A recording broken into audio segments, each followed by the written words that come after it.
Et je vous souhaite à tous une excellente journée, 8h10 à l'horloge de la matinale RCF, l'heure du grand invité. La rentrée des classes, c'était lundi. 5 jours après, les profs, les chefs d'établissement, les parents, les élèves commencent à avoir une vision un tout petit peu plus claire de cette année qui s'annonce. Et maintenant que la rentrée est derrière eux, eh bien, tout commence pour chacun à son niveau.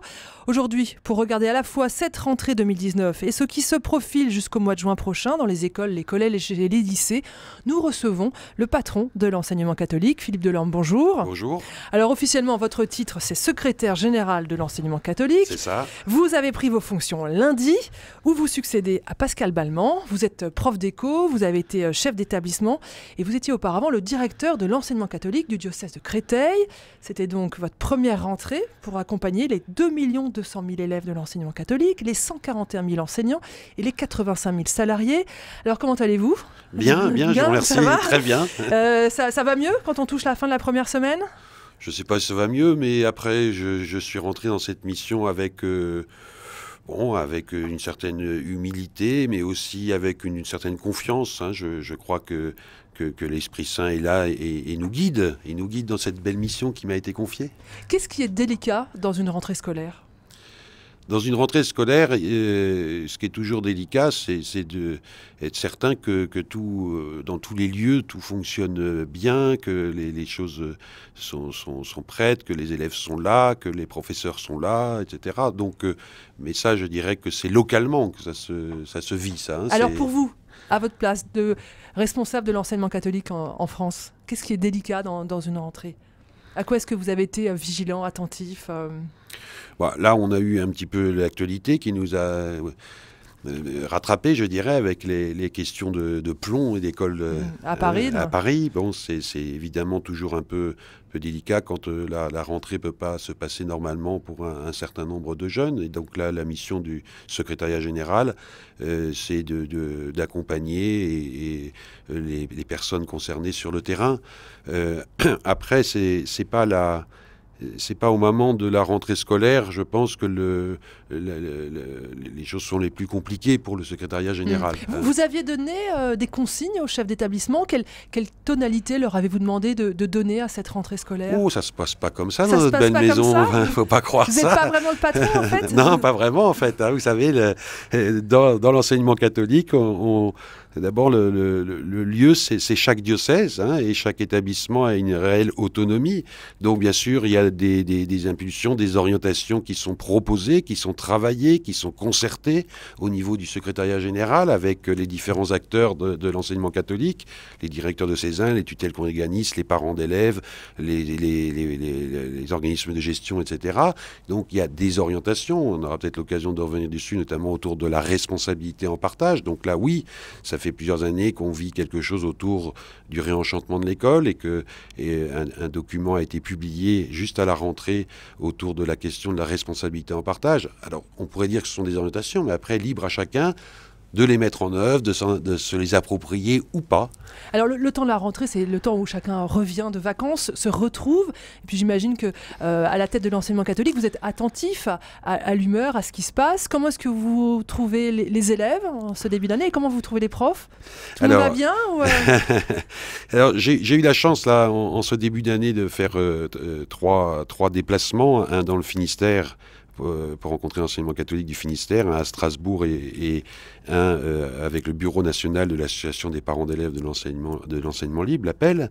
Moi, je suis toujours frappé, je l'étais déjà dans ma précédente mission, par l'investissement incroyable de nos chefs d'établissement, l'investissement des bénévoles qui aident au fonctionnement de l'enseignement catholique.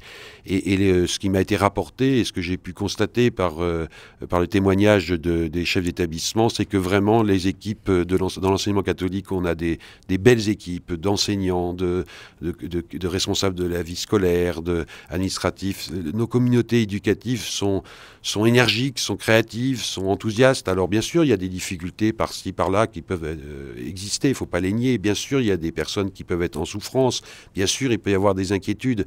Mais globalement, on a vraiment un enseignement catholique vivant. Et les jeunes, le privilège, quand on travaille à l'école, c'est d'être au contact de la jeunesse. Oui, alors le problème, c'est que le secrétaire général, il Vous était l'êtes de moins en moins. Ça plus on change de poste, quand j'étais professeur, j'y étais tous les jours. Et puis voilà, moins on est au contact. Heureusement, j'ai encore des enfants, mais ils sont de plus en plus grands, donc c'est un peu un problème là-dessus, parce que du coup, j'ai moins de retours. Non, mais si vous voulez, les jeunes seront heureux si les adultes qui les accompagnent le sont. Donc je pense que quand dans une école on sent qu'il y a cette vie, quand on sent que c'est une école qui est attentive aux personnes, qui regarde les personnes avec un regard bienveillant et un regard d'amour, et bien à ce moment-là je pense que les jeunes seront bien. La rentrée des classes c'est formidable, je crois qu'il faut aussi donner le goût aux élèves d'apprendre, quoi. Philippe Delorme, la grande nouveauté pour cette rentrée, c'est bien sûr le lancement de la réforme du bac et du lycée qui entre en application pour les élèves de première.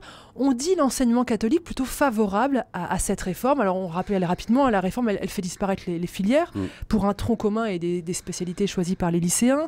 C'est une réforme qui met en place un contrôle continu avec au final un examen peut-être allégé et en tout cas où l'oral aura une plus grande place avec un grand oral. Alors l'enseignement catholique favorable à cette réforme ? Oui, je pense que l'enseignement catholique est favorable à cette réforme parce qu'elle, d'abord, on a toujours été favorable à l'innovation, parce qu'elle permet à chaque jeune d'exprimer davantage ses talents, ses capacités. Elle permet de sortir d'une hiérarchisation des filières qui est quand même plus ou moins artificielle. Et donc, c'est un bouleversement positif, qui va mettre sans doute un certain temps à s'installer vraiment, parce que pour sortir de la logique des filières, il va falloir du temps. Mais on observe déjà, même si on manque encore d'éléments très précis, mais par sondage, on a pu observer que déjà des jeunes avaient osé des combinaisons de spécialité qui n'auraient pas pu réaliser les années précédentes. J'ai un exemple en tête, je pourrais y avoir des milliers, mais un élève qui a pris comme spécialité maths, physique, théâtre. Voilà. C'est un scientifique. Hier, il aurait fait maths, physique, SVT dans une filière S. Aujourd'hui, il fait maths, physique, théâtre parce qu'il a aussi ce talent, parce qu'il a envie de développer ce côté artistique qu'il a en lui. Comment rassurer les parents inquiets ? Beaucoup ont quand même du mal à croire que c'est fini, la sélection par les maths. Comment rassurer les parents inquiets ? Ça, c'est une vraie question. D'autant plus que les attendus de l'université, de l'enseignement supérieur ne sont pas très clairs encore, ne sont pas formulés. Je pense que là, on a un point important. C'est-à-dire comment on rassurera les familles et les jeunes quand on aura précisément connaissance de tous les attendus des formations supérieures. Et ça, c'est une vraie question. Si je veux faire médecine, qu'est-ce que je dois choisir comme spécialité, etc. Si j'ai pris théâtre, est-ce que je peux faire médecine ? Voilà, si j'ai pris théâtre, est-ce que je peux faire médecine ? Je pense que oui, d'ailleurs. Je pense aussi que l'enseignement supérieur va prendre en compte ça et va enrichir ses propositions grâce à ces spécialités qui sont proposées. Et donc, on va avoir des choix beaucoup plus fins des élèves et ça me paraît extrêmement important. Après, c'est vrai que d'autres inquiétudes peuvent surgir, notamment, vous l'avez évoqué à l'instant, sur la part du contrôle continu. Ça peut inquiéter parce que si je suis dans un établissement X ou dans l'établissement Y, est-ce que je vais avoir le même niveau de correction, ou plus ou moins exigeant ? Et puis sur le fameux grand oral qui peut aussi poser des questions et inquiéter certains. Moi, personnellement, je pense que c'est une très belle idée, ce grand oral, parce qu'il faut valoriser l'oral dans notre société. Philippe Delorme, une des priorités affichées par le ministre en ce début d'année, c'est la scolarisation des enfants avec un handicap. Alors, je sais que c'est un objectif que vous partagez. Comment on fait pour passer à la vitesse supérieure en matière d'inclusion scolaire pour les enfants handicapés et pour les adolescents ? Alors, je crois que ça fait déjà un certain nombre d'années que l'enseignement catholique est passé à la vitesse supérieure. Et si je regarde le nombre de postes octroyés dans le cadre du plan pour les réussites depuis 10 ans, plus d'un tiers de ces postes ont été consacrés à l'accueil des élèves en situation de handicap.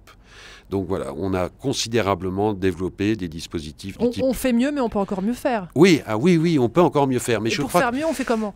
Eh bien, je pense que ça passe sans doute d'abord par la formation de tous les personnels, que ce soit enseignants et personnel de vie scolaire. Parce qu'aujourd'hui, on est bien dans une logique d'inclusion scolaire. Donc ça veut dire que dans des classes ordinaires, nous accueillerons de plus en plus d'enfants en situation de handicap.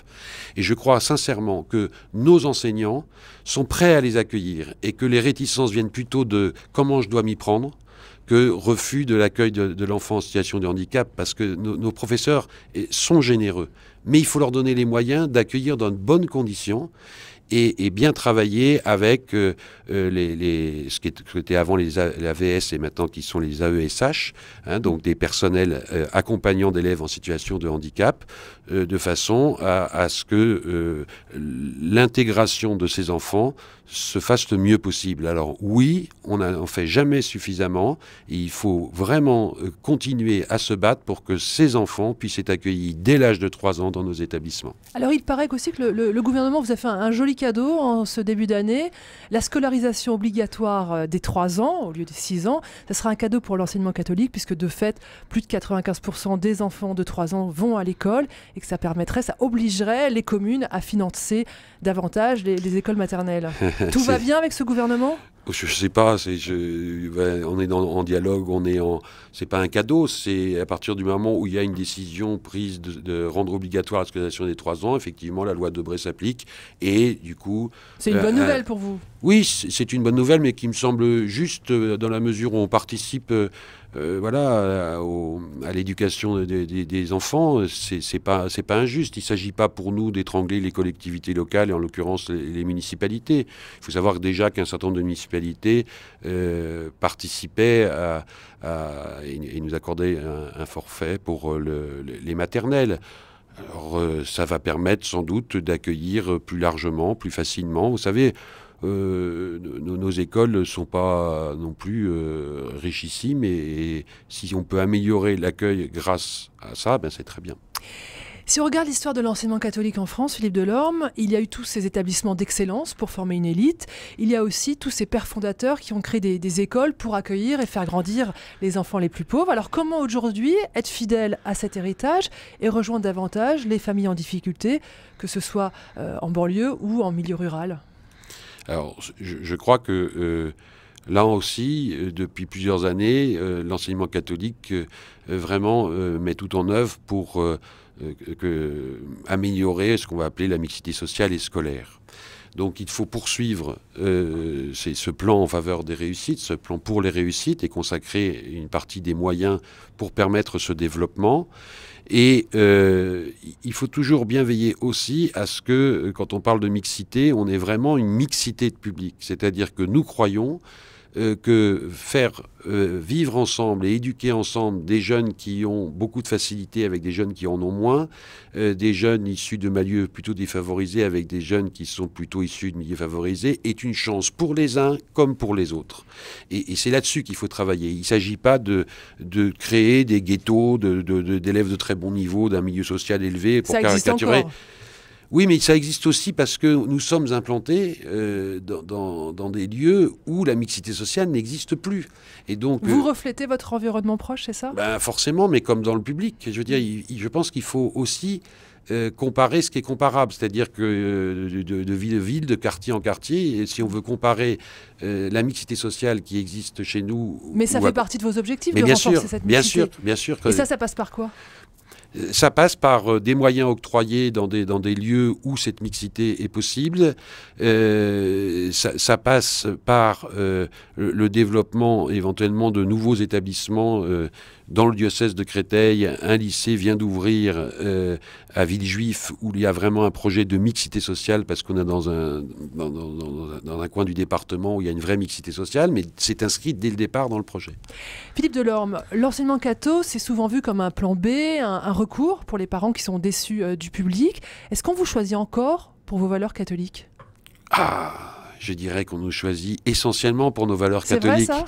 Mais oui, mais ça dépend, il faut s'entendre là-dessus. Il faut s'entendre là-dessus. Si on nous dit, on nous choisit parce que il y a des propositions de catéchèse ou il y a des célébrations eucharistiques, c'est sûr, c'est peut-être pas ça. Mais si on nous choisit parce que on va être plus attentif, parce qu'on va être très attentif à chaque jeune, parce qu'on va accueillir et aimer chaque jeune tel qu'il est, parce qu'on va essayer de faire grandir le jeune dans toute sa globalité, parce que nos conseils de classe vont être vraiment des lieux d'éducation et on va aider le jeune à cheminer vers une recherche de sa propre vocation, au sens large du terme, parce qu'on va vivre dans notre établissement le mieux possible la pensée sociale de l'Église, etc., etc.